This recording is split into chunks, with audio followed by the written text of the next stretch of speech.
How to edit slug or URL handle in Shopify products or pages.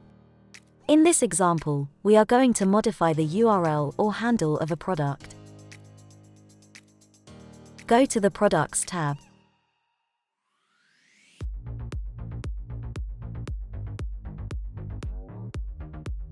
Open the product. On the Product Edit screen, scroll down and look for Edit Website SEO. Under the URL and handle field, change the handle to a new one. An option will show to allow redirect the old URL to a new one. Hit Save.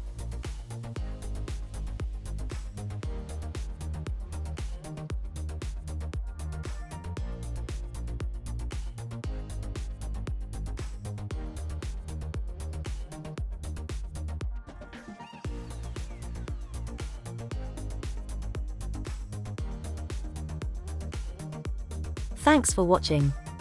If you like this video, make sure to subscribe for more.